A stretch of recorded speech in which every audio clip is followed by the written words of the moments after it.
our second episode of In the Drop Zone Hunting. What a week we've had weather-wise. I got Johnny in the studio. We were going to do this live earlier in the week, and Illinois got a little bit of an ice issue there, and so we talked on the phone, and then John was headed to Nebraska. We were going to do some remote record this thing remote, and uh, John got busy, I got busy, and so we didn't do remote. And then John called and said, "Hey, I'll be back in town Friday." So John just flew in this morning. It's Friday here. Flew in this morning, jumped in a vehicle, and is now in the studio. So, John Burke, welcome back to the In the Drop Zone. Thanks, Jeremy. I appreciate it. It's been a little while since we last got together and had a talk. So I'm looking forward to this today. Yes, I am too. I've been excited about this one because of everything that you guys do and everything. So without even going too crazy, why don't you explain? I did a little video before you come on about it a week ago, and Yep. it kind of went through some of the back history. But I want you to, if you would, kind of give us a little bit of backstory on, what are we even sitting here talking about? Okay. The Burke family, I'm from Bartelsville, Illinois. As you know, we're cousins. Yep. And it's my dad had passed away in 1997 of cancer, and I was the oldest in the family, so it was incumbent on me to kind of step in as a dad figure. Sure. For what a figure that is, right? But so everybody goes, "Boy, yikes, you stepping in as that."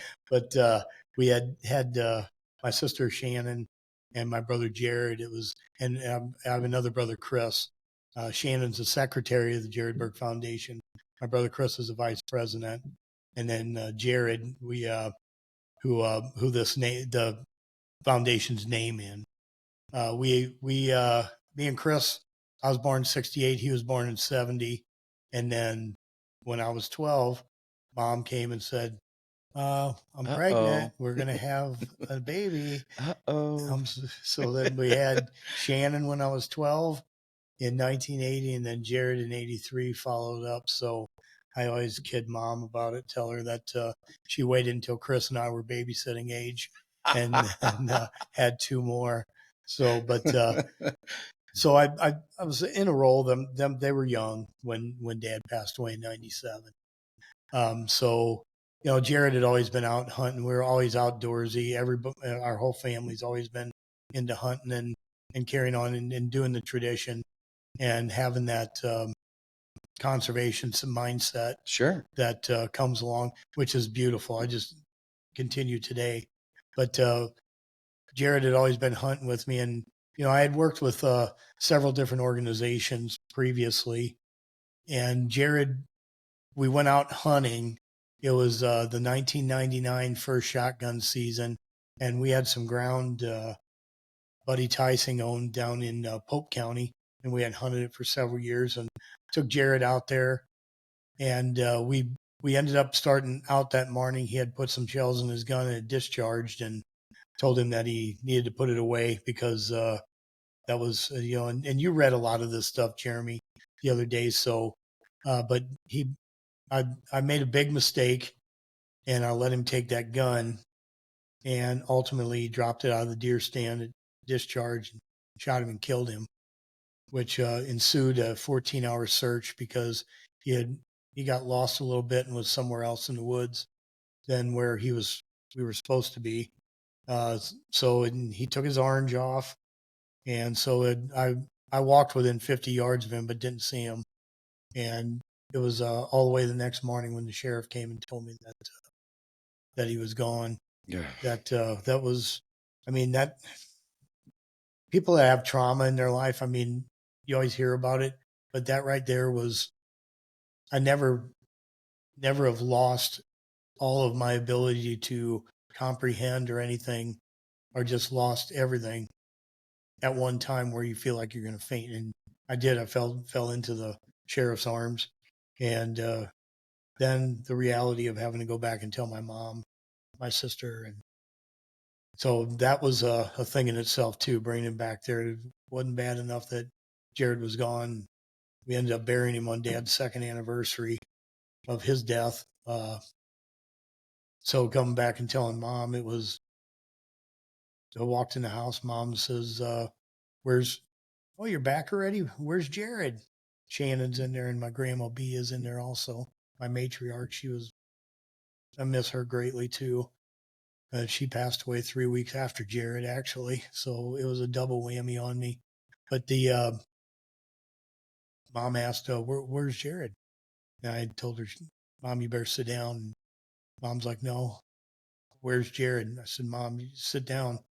She goes, I'm not going to sit down.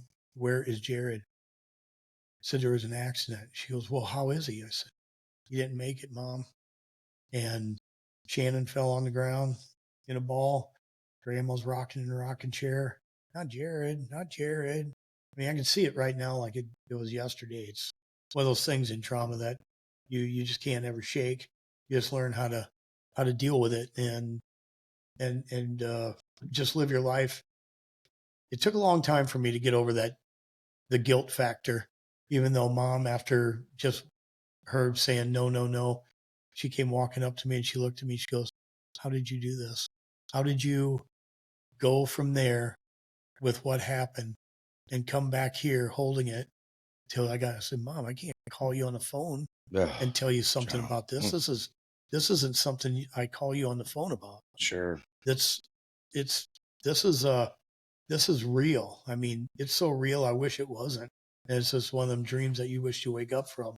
Because I mean, everybody's had that dream where they woke up and said, thank God, I really didn't steal that car, whatever the case may be that you did. It's a bad situation. Absolutely. But here I was, and I was in it. So, we had a lot of, it was bad because I was supposed to pick my son Alex up that morning. Right. And his mom and stepdad and him lived at Charleston Air Force Base in Charleston, South Carolina. And I was supposed to meet her in Oak Ridge, Tennessee, pick him up for the Thanksgiving week. And he was going to come out and hunt with us the remainder of the weekend. So, well, obviously that didn't happen. Suzanne was the first one Alex's mother was the first one I called. I called her and told her don't drive to come, and told her what happened. And, from there, we went after going home and everything, funeral was all over and everything. I got to tell this story about my son, Alex, and him and Jared were tight. Jared, this gives me goosebumps. That was his nephew. And he was, they were tight. The two of them, as it's just pictures that I see them. Jared was always, every time Alex was over, he's always right there on him with him. I was like, don't you be teaching him bad stuff now. As if I wasn't As already. boys will do. So, but Alex, after the funeral and everything, he went home and he came, calls me up a couple weeks later and asked me how I'm doing. I was like, and he's 7 years old at this time. I told him, I said, well, buddy, I'm not doing very good. And he said, well, Dad, Uncle Jared comes to me in a dream every night and tells me he left something for me out in the woods. And I said, bud, we picked everything up out there. That's not anything out there. He goes, well, when I come out on Christmas, do you think maybe we could go out there and see what Jared left for me? And I was like, yeah, Alex, we can absolutely go out there. So he come out on Christmas vacation. Me and him and my brother Chris went out to the property, and we walked up there, and we were walking through the pines, and we got through the pines because the national forest is demarcated by a thick row of pine trees. So I would imagine it's just for aerial purposes, because then they can identify where it's at when they're doing aerial surveys, because it's, when you look at a GPS map or something, you can tell definitively where the edges of property, but it's so thick in there that when you get in there and you're shining the flashlight at night or in the morning, it's easy to get turned around. Every tree looks like the other one. What do you think is going on here when you're taking Alex down? I mean, in your mind, what are you thinking? He just wants to go see where this happened. I mean, yeah. Or as an adult, are you thinking he just wants a little closure of what may have happened here? Is that what you're thinking at the time? All I was thinking is that he wanted to see where his buddy had an accident, and that's where he he's at. Right. His soul is probably walking them woods. Right. So, and I just thought it was peculiar when he made the request. Yeah. Obviously, Especially coming from a 7-year-old. Absolutely. So he, when we got up to the pines, we walked through and there's a balloon laying there, note attached to it. It said, pop the balloon, see the note. So we popped the balloon. It says, please tell us where you were and what you were doing at the time you found this. Kilgore Middle School, Kilgore, Texas. Wow. And Kilgore, Texas is between Dallas and Texarkana area in there. And that's odd within itself that the balloon made it that made far. It from Texas. All the way up to, by Shawnee, right? Basically. Exactly. And the more odd portion of that is the teacher whose class it was from Ohio. And she told me where her hometown was. And if you were to draw a line from Kilgore Middle School to her hometown, it was on the line. Really? In the Shawnee Forest. Ain't that wild? Landed right there. I mean, then we're like, I go, whoa. My brother Chris says, Alex, how did you know that was here? Is that what he goes? That ain't what Uncle Jared left me. He left it by that tree over there. And he points to the tree that Jared was in when the accident happened. Here's a 7-year-old boy who walks into a timber, never been in his life, let alone at 7 would even remember where he's at. And he's pointing to the exact tree. And my brother Chris goes, what's that tree? I go, look at the base. I put a little crucifix there. And if you ever watch the 20-year video that Nick Jandro shot and edited of me on the 20th anniversary of Jared's passing, there's a little piece of it there yet. And that was surprising. I mean, I bet. It was that was an emotional filled day right there. To be back there and reliving it. But so Alex comes. I told Chris, I go, just let Alex go. So Alex goes and walks. He walks over to the tree, and me and Chris are just standing back watching what he's doing. He goes up there, and there's a log that was at the bottom of the tree, which I heard the shot from where I was at, heard a log crack. That was that log that Alex was going to step over here in just a few minutes. And I mean, you can see there's still remnants of the accident there. So Alex got up there. He looks at the tree. He looks down at the log. He steps over the log. He looks back up at the tree. He reaches. He digs in the leaves and picks Jared's grunt call up and said, "This is what Uncle Jared told me to come and get." It's just, that's Chris goes, "Whoa. I'm out of here." I go, "Out of here? Are you kidding me? This is Jared." Yes. Jared just did this. Yes. Jared did this. I mean, how can you even explain? You can't. That happened. You can't make that shit up. I don't care who you are. No, that's not, especially if coming from a 7-year-old boy. Well,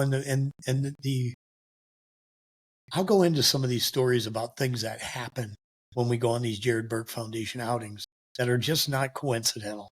There's a lot of things that happen that I know he's there. Yeah. I know he's there with me, him and Dad and all the others that we have behind us that have passed and gone before us that Jared Burke Foundation has served.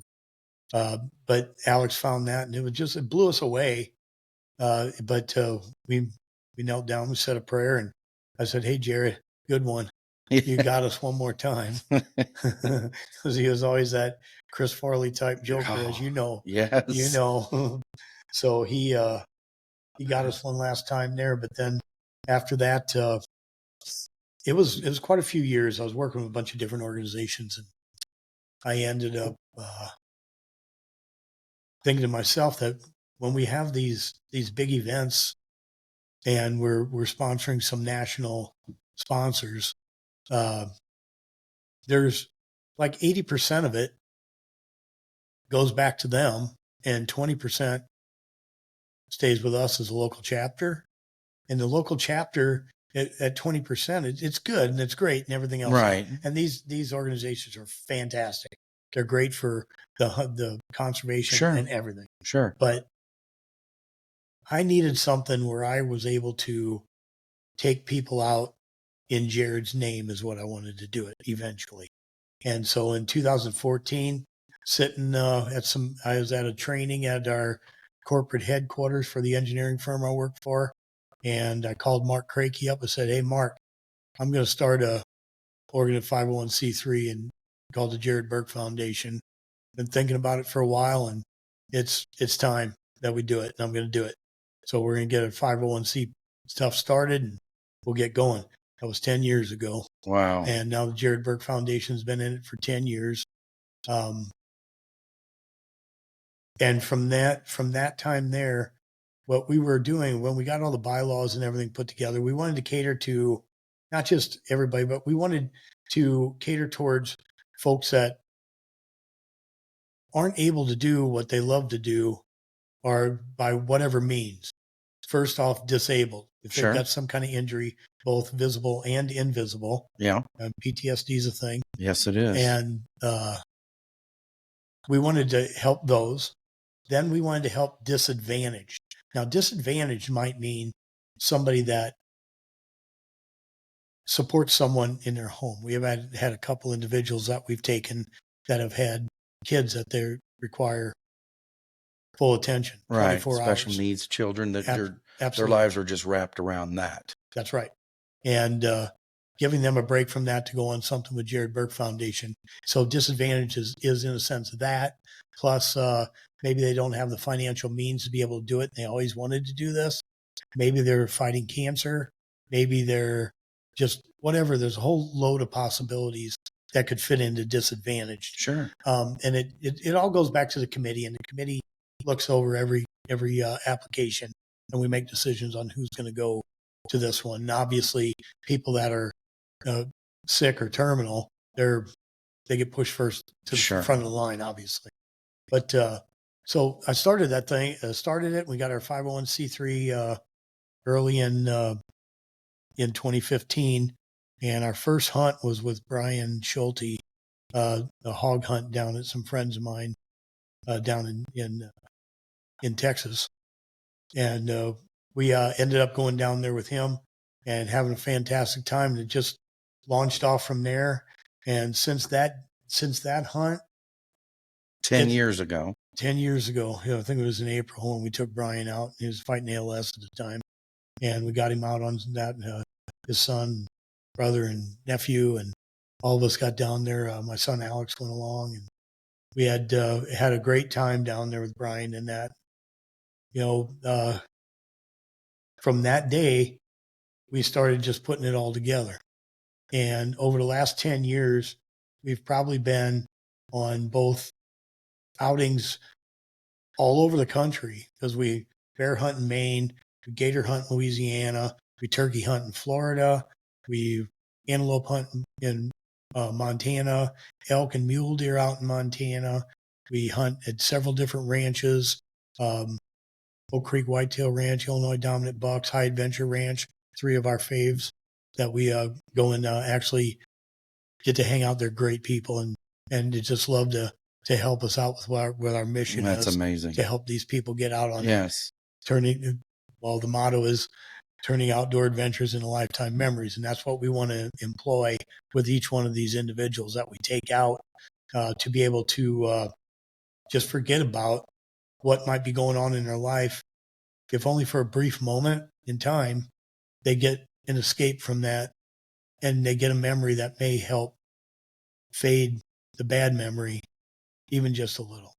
That's one thing that I find as you're sitting there talking. I was thinking, what you do it's so special, because not only are you allowing someone an opportunity to do something that they love or wanted to do, that they probably, whether it be health reasons, are no longer going to have the opportunity to, or financial means to do. Not only are your organization taking that person, but you're also allowing them to bring family with them, because it's be great for you to invite me to go to do this, and we would have a great time and go home, and it's a hunt or an adventure that I won't forget. But it's not quite maybe as special as if your son or your brother or your wife or your dad or someone that's within your family is experiencing it with you, because not only are they getting that memory,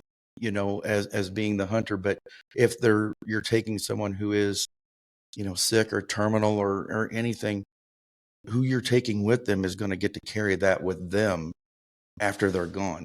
That's what I find special, because they're getting to bring someone that's going to get to hold on to that as well. That's unique, John.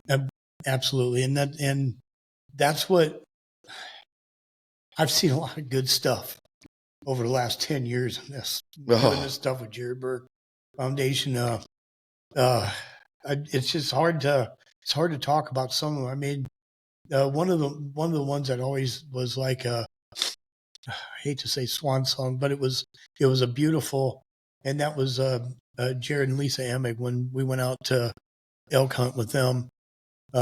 Jared had been fighting cancer for a while, and just to watch them two interact and get away from the frowns and the downs and everything else. It was an amazing thing, and love both of them dearly. And that trip right there put a change in me also. I mean, you know, there were several people that we lost. Brian, Max Hankins, there's several that have gone before us. Casey Wrench on the committee. My go-to man for JBF, killed in a car accident. Brendan Schrader. Which this past year we took advantage of our lease that we have out in Montana, and we brought Jared Emig's folks, Casey Wrench's folks, Brendan's folks, and Debbie and Kevin Newkirk came, their son Dalton, and we had another group from out in North Carolina that came with Hunting for Hope. Megan's folks came out, and these were all people that had passed, so these were bereaved parents. Sure. And to bring them out and be able to show them, first off, what Casey found for us in this beautiful place in Montana. And Brennan was on my hunt committee coordinator. Jared was out on a hunt with me when we got a memorial up on the mountain where he shot his elk at. And then, you know, Kevin and Debbie were out with, they did something special.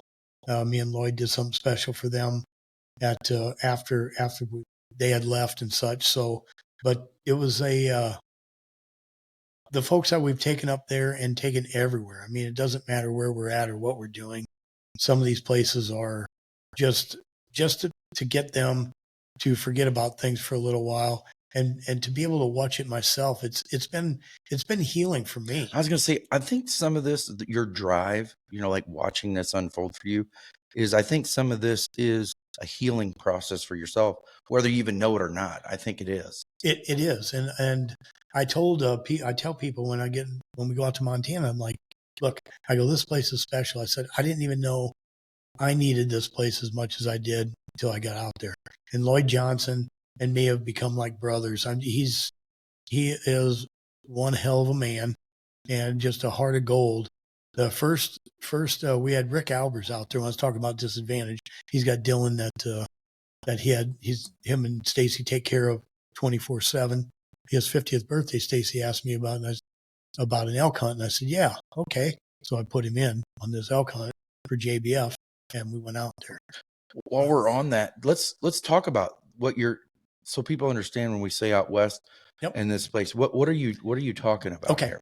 Okay. The Specimen Creek Outfitters, when we first went out about 8 years ago, Casey had found this through Brandy Munkin. Brandy knew her ex-brother-in-law, Rowdy Yates, was living out there, and his boys. And she had adopted her daughter, Remy, from out there. So she had asked Casey one day when he was working on some of their cooler stuff, because he worked for Tunyas. Okay. Tunyas, and so she said, you should check out these people at Specimen Creek Outfitters. You guys might like that. Well, Casey got it set up. Lloyd sends us a letter. I still got that original letter Lloyd sent. And first sentence, this whole adventure starts with you bringing a good attitude. I kid him all the time about that, but it's true. Because if you go out there with they're going to put me right in front of an elk, and that's not the case. I mean, it's still hunting. Right. And you're hunting in the mountains. So for several years we had that. But then Lloyd came to me and he asked me if we'd be interested in doing some type of lease. And the lease would include as many trips as we wanted to take a year for 10 years. Wow. So I was all over it because being out there was just what it's about. Sure. And seeing the guys we bring Vietnam vets out every year. This year we're going to have a all women veterans. Oh, nice. At the beginning of There June. you go. So we're getting all that stuff set. There's a lot of stuff that's involved with getting these things set up and making sure we got it. But first we need to have the banquet so we can know we got the money to do what we want to do. Sure.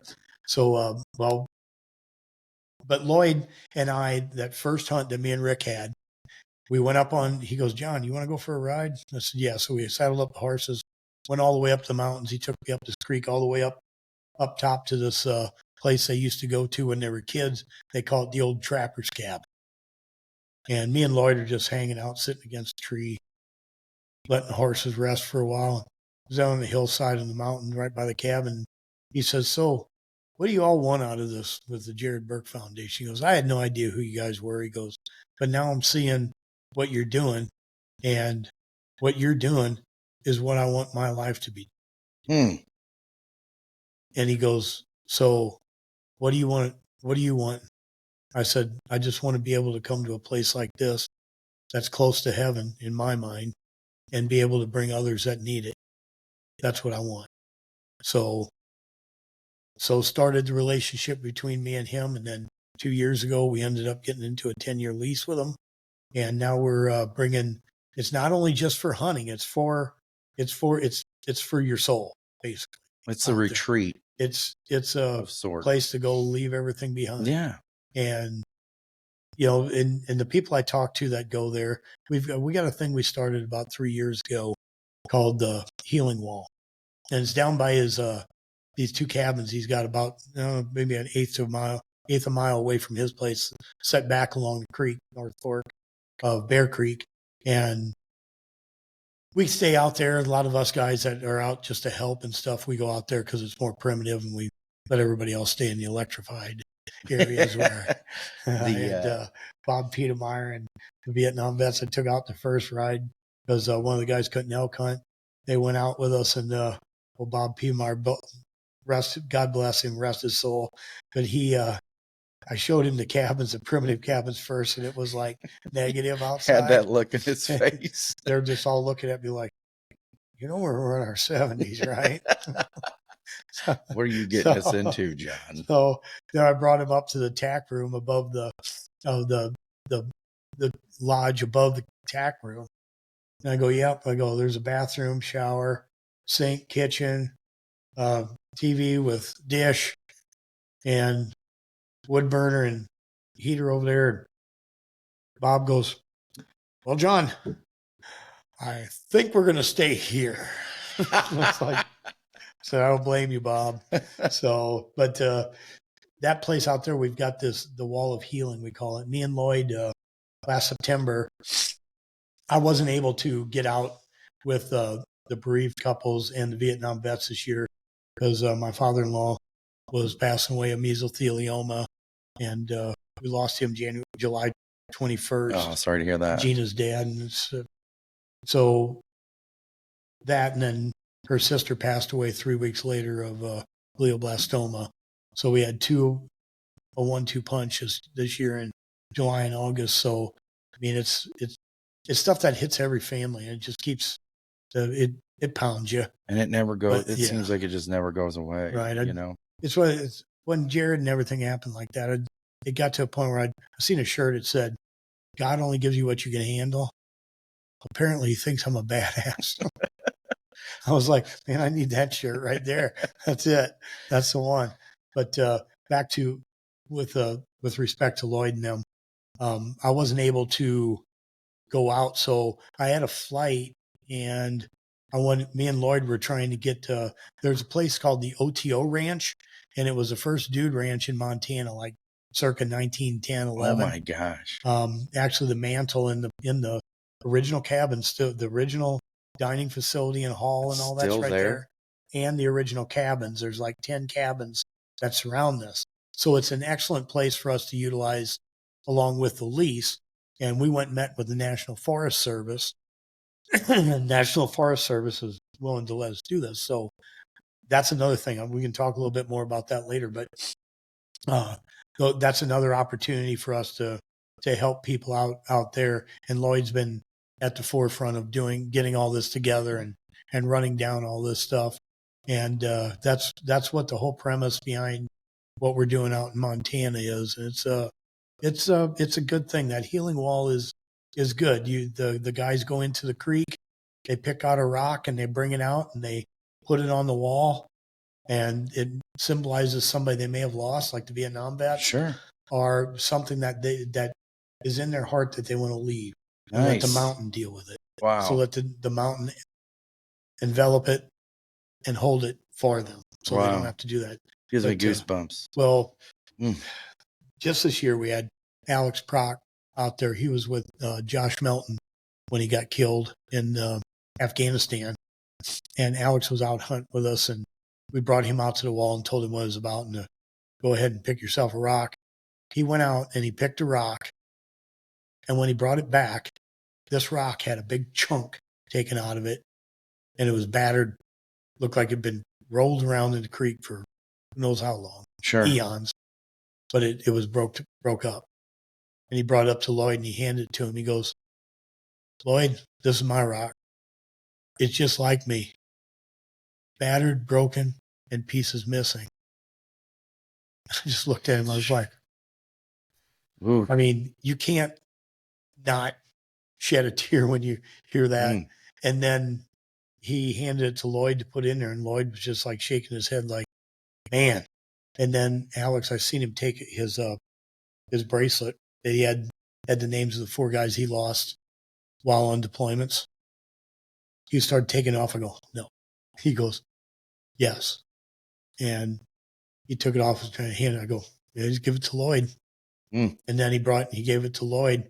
He goes, here's some of the piece that's missing. And I put the rock down on the wall, and he set that bracelet in it. Ooh. I was like, Lloyd goes, big, strong, tough mountain man. Had to go behind the cabin for a while.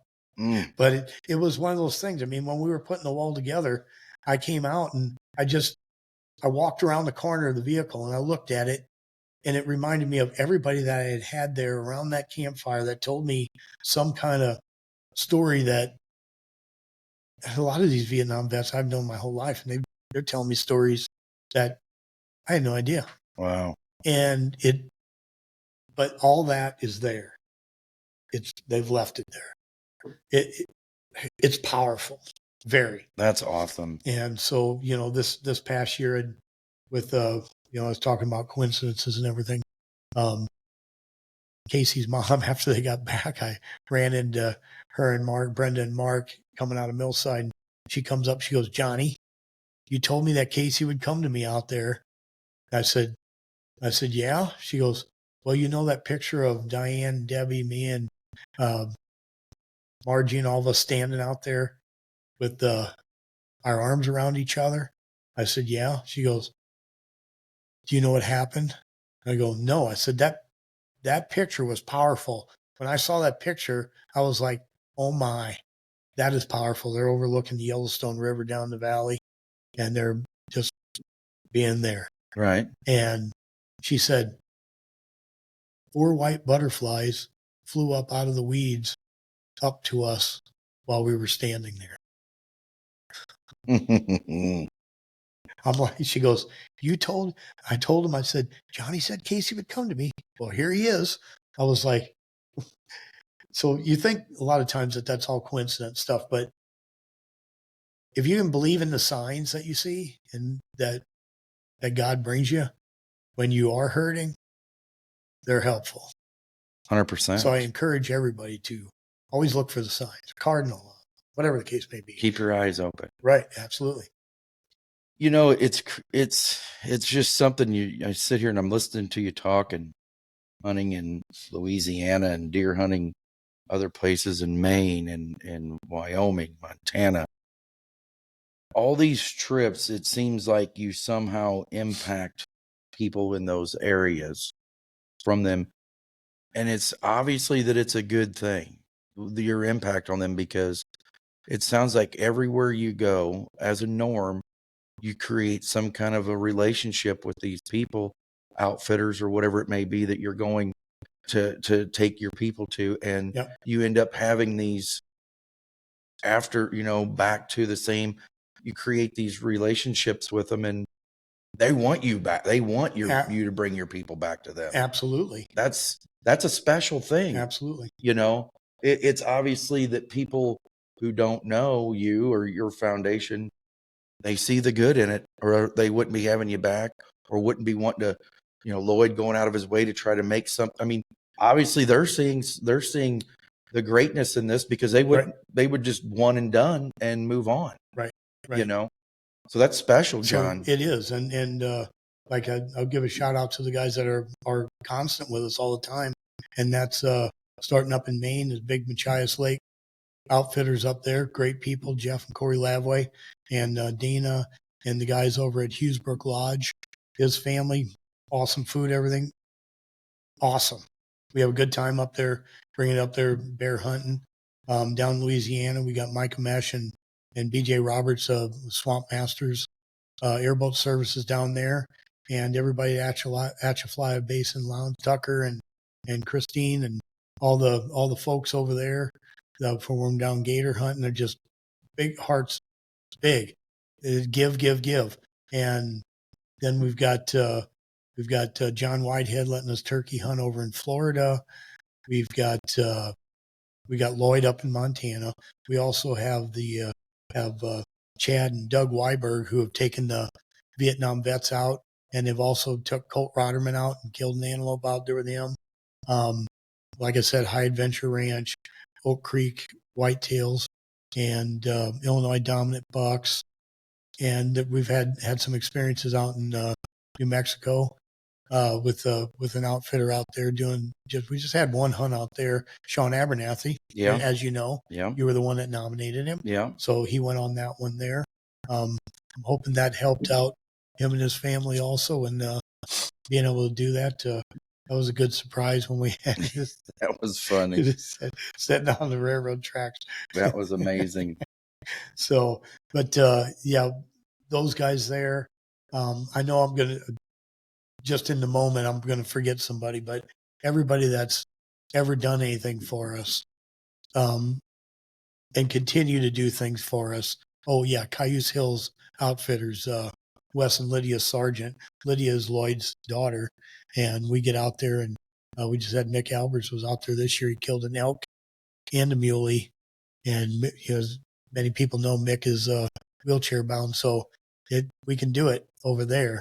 The mountains is a different story, but out there at Wes and Lydia's, it's a good thing. And out there with that, Montana Taxidermy has been there for us, willingly take in things that we can't bring home, because we had Sudolt boys out there shot a stag muley. Wow. Well, it's still got all of its velvet and it's alive. The velvet's still alive, so it's got to get treated. So Montana Taxidermy stepped right up. Yellowstone Processing out there went in, brought 2 elk. They cut it up, packed it up, made breakfast sausage and everything on 2 elk. Come in there and they go, $300. I go, what? $300 for one? Would you forget? They go, no, for both. And I go, ma'am. She goes, we want to do our part too. Wow. It's contagious. Giving is contagious. If you can give and give and give and never take, because there's nothing, you get nothing out of taking. You said that, and it's funny. I talked to you on the phone today. We were just having a conversation about something, and I said to you, things come up, and it makes you think that there still are, in the world sometimes we live in, we think that there's no good in this world. Because it seems like all we see is the bad, media and everything. It seems like it's always bad, or, things that are going wrong. And it's things like this that make you stop and step back and think there is still a ton of good in this world. Sometimes we don't get to see it up front. It's a shame, because this is the stuff that should just be plastered everywhere, is the good everybody does and are willing to help with. I mean, that's Absolutely. amazing. You know, there's just to see the good in people. Well, and like I'm talking about all the trips and the outfitters and everything. The real heroes in this whole thing with Jared Burke Foundation is our followers and donors. I mean, if it wasn't for them and their massive generosity they've showed us over the last several years, we wouldn't be where we're at. Well, and that's where we're headed right now is these trips, you know, being an avid hunter myself and looking into going here to hunt or wanting to go do this. Anybody that's within a hunting world, it don't even have to be hunting, just going on a vacation for that matter, knows the expense that some of this stuff is. And Right. this stuff is not cheap to do. And Right. it takes a substantial amount of, you know, of Absolutely. assets to make this happen. And this wouldn't happen for the Jared Burke Foundation without donors in this fundraiser that you do. And that's where That's correct. That's where I'm headed now is the Jared Burke Foundation fundraiser. Yep. Let's get into this because Okay. this is where it's at. Yeah, this man, I don't even know what to say about all the people that give to us and then we pay it forward. It's like they give us the money and then we just go do good stuff. Right. And I'm like, you're totally blessed when you're able to do some of this. And thank God I've been with my company for as long as I have because, you know, I took off last year, the year before last, I took off 70 days. And I've always wondered that. And the company, how does your company that you work for? I worked for him for 27 years. Boss, I'll be gone for 12 days. Yeah. I said, John, just don't take off more than 3 weeks. So I took off as many days as I could because ultimately I want to get out of this engineering, running around the country, doing all these massive construction projects I got on me besides Jared Burke Foundation. I want to be able to get out of that and just do JBF totally. But JBF doesn't pay me any money because it's all volunteer. Right. So the satisfaction I get out of that is seeing the greatness of what happens with the people. Sure. And stuff. So I never do anything on these trips myself because that's not something that we do. Right. You know? It's about them, not sure. us. If we want to do it, we got all the guides in the world that we can do it. We just go out by ourselves and pay for it ourselves. But the event and all the stuff that comes to us to be able to fund these trips, because over the last couple of years they've gotten very expensive because of the inflation and everything. Sure. But nonetheless, we make sure that we were able to get everybody in. So our banquet this year, we usually have it. Well, not usually. It's always the third weekend of February every year at the Germantown American Legion. And this year, we usually can fit about 450 people in there comfortable. And we have we have a dinner, and then they have free beer all night. We have tons of raffles, games that we have. I do a talk about what's going on, where we're headed, and what we got going or what happened this last year. We have memorial videos for those that we might have lost past year. This year, I'm compiling all the pictures from our 10 years, and I'm going to put them up. 2015, have every one of the hunts. 2016, all the hunts, and then just to have everything, which is, you know, take a while to get to. It's not going to be a whole videos. It's just going to be snapshots of the hunts themselves, which the outings are 200, maybe a little over 200 outings in the 10 years that we've done this. Wow. So, and that's local and outside the state and such. But this is our gas station right here, the banquet that night to fuel us up for the year. So you're making light, John. This thing, I think it's because you and out. I've been to this thing numerous times. This, what you guys do, even that night, I think because you do it so much, you sometimes probably can't see it because you're so busy in it. Yep. This is not, that thing is not normal. I'm telling you, what happens over there, it is not normal. This is amazing. What unfolds there is amazing. I've told hundreds of people that I've been to, I'm not naming names of different kinds of banquets and things because I don't want to throw places or foundations under the bus or nothing, but this thing is the most well ran, organized, put together event that I have ever been to, seen, watched unfold. So don't make light. This thing is amazing. Well, it truly is amazing. That's a lot of hard work by my committee and my little sister Shannon. She runs this thing, and she has perfected it, I would say, to where the amount of money coming in is crazy. And she had, she cracks a whip on me, says, "Oh, well, you're going to be talking for a half an hour." I look at her. She goes, "So Shannon, I just did a podcast for an hour. What do you think about that?" But God love her. She's an unsung hero in a lot of this. She puts a lot of time and effort into this thing, loading up all the auction items, keeping everybody square. And all of us can't help but piss her off along the way, but she keeps us in line with it. Let's go into that because I want you to explain that it's this thing goes like hotcakes. Yep. When you guys usually put out if you've been a part of it before, you'll get a text message of sort. If you follow their Facebook page and stuff, they'll announce, "Hey, tickets are going on sale the morning of whatever you guys decide it is." And by day's end, it's done. Yeah, they go. I think it went 3 days this year. 3 days. But we also at the beginning sell tables. Tables sit 8. You can get a table for $2,500 and you've got a gun on the table already. So this year we usually restrict it to like 10 or so. This year we just opened it up. And I think we ended up between 20 and 30. Shannon runs all that. I stand back and just do all the JBF administrative stuff and that. The banquet's her baby. And I just let her roll with it. So she's got all the accurate numbers, and I probably wouldn't do it justice if I talked about it. But we did talk a little bit before I came. I asked her what should I say so I don't make it look like. Next time we're going to bring, next time we do this, and we'll do it again. Yeah.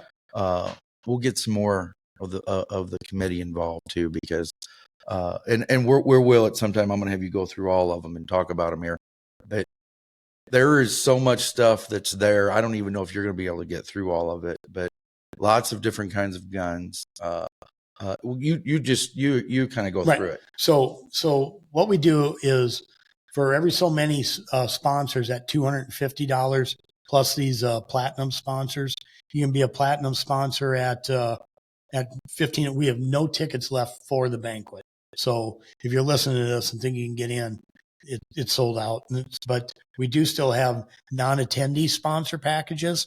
The non-attendee sponsor pack is $250, but the $250 will get you in on, right now, we got 36 guns that you'd be able to get in on the drawing for. Gotcha. So that's what $250 gets you. We also have a non-attendee platinum sponsor that's $1,500. You're going to end up getting a gun right away. It's going to be it's a Browning A Bolt 3 that you will get for that $1,500 donation. So my company, me, a person, a group of guys get together. We can put this up. We know we can't go there, but we're still going to get a gun that we can fight over or draw between us, raffles. And we're still going to have an opportunity at the other 36 guns. At the other 36. That's a lot. Absolutely. And you can make a fun part out of it. Have a watch party, because we Facebook stream live that night to do it. And all the festivities will be from basically the live streaming will come in after dinner. From after dinner till about 3 hours, 3.5 hours, we'll have live streaming on it. And that'll be just different. We'll do the raffles and everything during that time. And Shannon's got it all set up and planned out. So here's the time frame on when this is going to go. We've got a ladies' table inside there. We've got about 10 or 15 live auction items that won't be available to the folks that are watching, but those are for the people that actually are there. We'll give them a chance to be able to do that. But we also have a load of auction items, silent auction items you can bid on And you can all go to jbf24.givesmart, GIVESMART.com. So We'll put all this on our yeah.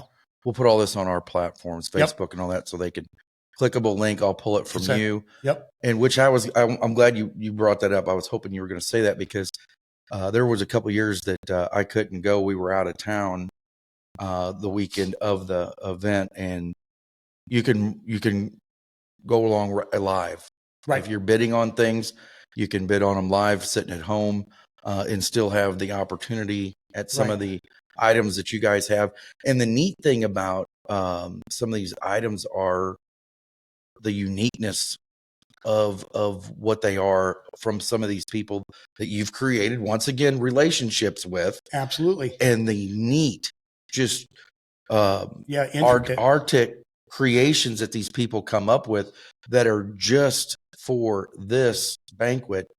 Some of them are amazing. Yeah, all the carpenters, the Feeney boys that do some woodworking for us every year. Paul Cooper, can't say enough about Paul and all the things he's made for us over the years. Super, super awesome. And Joey Rensing with his wood artwork with chainsaws and everything else. All the guys that do this and donate these things and take of their time. I just think about that. It probably took them a week or two of nights and weekends and everything else to actually put this thing together to give it to us. Julie Feeney and others that have made quilts for us. It's just amazing. I mean, the hard work and stuff that they put in there, it's just outstanding. So, we got all those items. Shannon's adding them now. And we've got raffle tickets on there too. There's a raffle ticket this year. It's a raffle ticket with, we've got a Ranger E Quiet Cat bike as a first prize. Wow. Green Mountain Grill is second prize. And then we've got $250 gift cards for 3rd through 8th for the Bow Shed, Don's Gunsmithing, Scott's Processing, Carlisle Meat Market, Germantown Market, and Cordy Meat. I mean, these are all people that support us throughout the year, and they're always stellar to us. Bones over at Hilltop Firearms also. He's always great. Just had the Coyote Fest for us and that. All these guys that do this, the Tunyas boys with Josh Tunyas's golf outing every year, Swamp Tales with Swamp Fest, all that adds up throughout the year.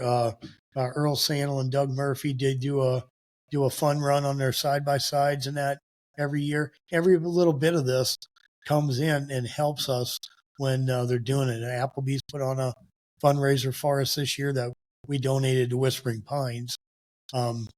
So it's amazing the amount of people and the support they give us and the support because then when I see this, we're always going to be there for people that need it. Sure. Whatever it might be. So with the banquet and everything else, that just starts out our year and we plan it out and get everything going from there. That's wild. Why don't you, if you want, why don't you give a shout out to everybody on the JBF that, your team and who's, because there's no way one person can do this. So there's these people probably put in endless hours just for a one night. That this is the Jared Burke Foundation right here. This is what's going to make things go for your year of helping others. So you're not doing this alone. So let's give a shout out to these people. I'll start out with my my executive committee. The executive committee is myself. I'm the president. My brother Chris is the vice president. My sister Shannon is the secretary, and then Brian Feeney is our treasurer. Then Eddie Cooper is our financial advisor, and he does our tax prep and everything like that. So he keeps us in the straight and narrow when we need some guidance getting back on track. But then we've got the committee members are Colby Haar, Kenny Pearson, Laura Beckman, Mark O'Laughlin, Nick Jandro, Randy Malone, Scott Rockers, BJ Roberts, and my son Alex Burke is in there also. He's been a busy boy this year. So had twins last year I in know that December, feeling. so he's been fairly busy with all of that. But all the people that we have on our committee and that doesn't include a lot of the volunteers that are always there, working with Hunting for Hope, Mark Crakey and Brent, working with them, and all the people that offer up their property to us for youth turkey season and all this other stuff, and the relationships that we've gained through all of this.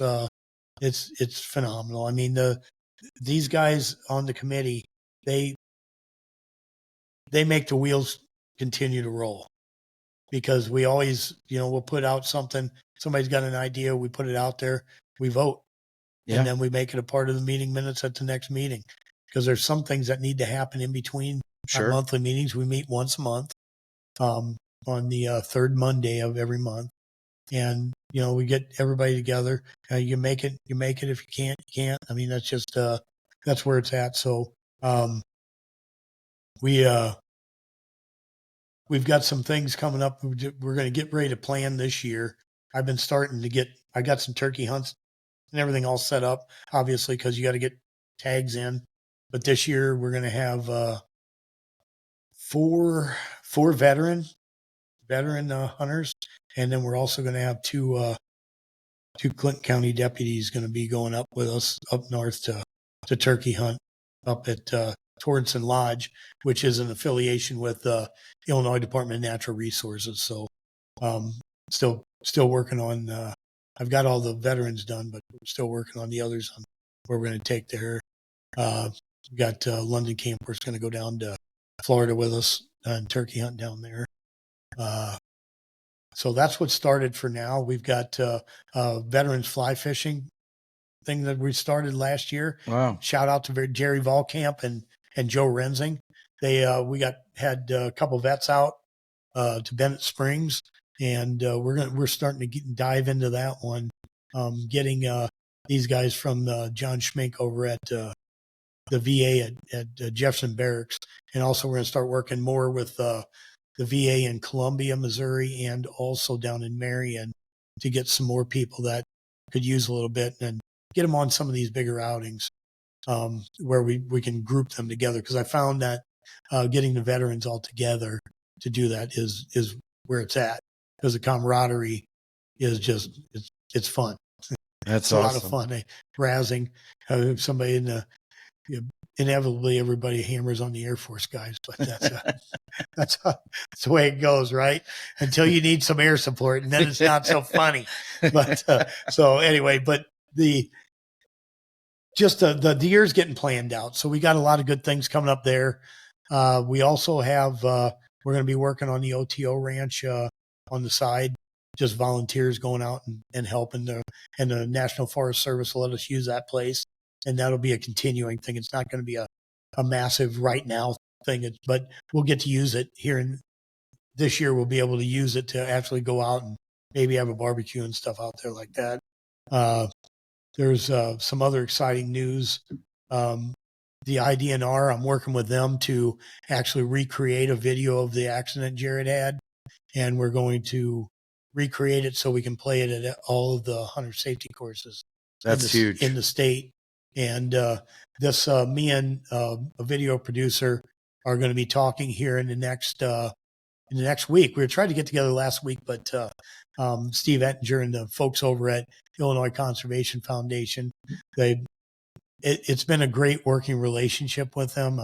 They felt obligated to induct me into the Illinois Outdoor Hall of Fame in 2021, which that's I awesome, think John. You deserve it. That's just an extension of the Jared Burke Foundation. That award is the Jared Burke Foundation. I mean, it might have my name on it, but the real thing is Jared Burke Foundation. Everybody just named right here, and all the sponsors. That's theirs. It's a compilation of what I ran to get there, but it's not only me. It's everybody involved. So that and Vietnam veterans made me made me an honorary lifetime member of the Vietnam Vets of America. That was an honor. I mean, that was a massive honor right there. That I've believed in those guys since I've been a child, and being able to do something with these giants, these heroes, is a lifelong dream. And we're going to actually February 8th and 9th, we're going to be participating. Some folks from JBF will be participating in. We're going to go watch a screening of When Trauma Comes Home. It's a movie over at SWIC.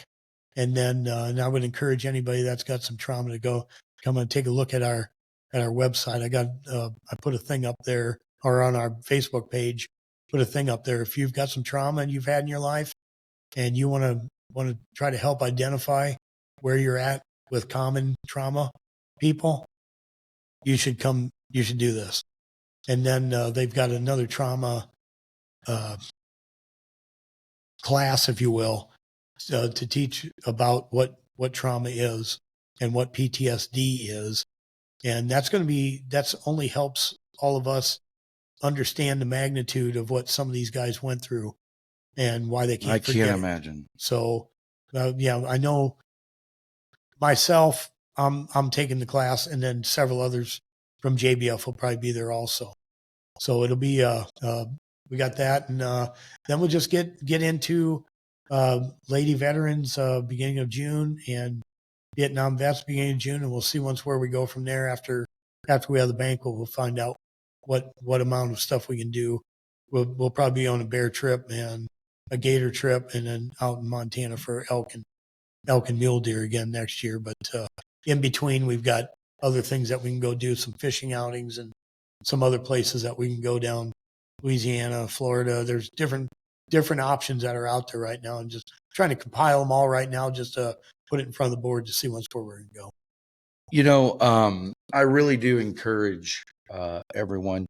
Like John said, the tickets are sold out for the fundraiser this year, but going forward, if you get an opportunity to go to this thing, go to it. If you can't, this year you're not going to be able to go to it, but I encourage you. I'm going to share the links. You can go to their Facebook page. I'll have all that on our platform and stuff, but go and help participate in this thing in any way that you can. It does go to a good cause. It goes for the right reasons. And, John, you're a special man, and it's wonderful what you do. You got a great support system around you. I can't put a finger on why, but the Burke family's always held a special spot in my heart. And everything that you do don't go unnoticed. And we hope for the best of you to have a good 2024 and a safe one. And we appreciate it. Jeremy, I appreciate you, brother. I love you. Thank you, John. Thank you, folks. We'll tune into the next one. Yep. Thanks, everybody, for your support. If it wasn't for you, I wouldn't be able to do this. So God bless you all. Thank you, John.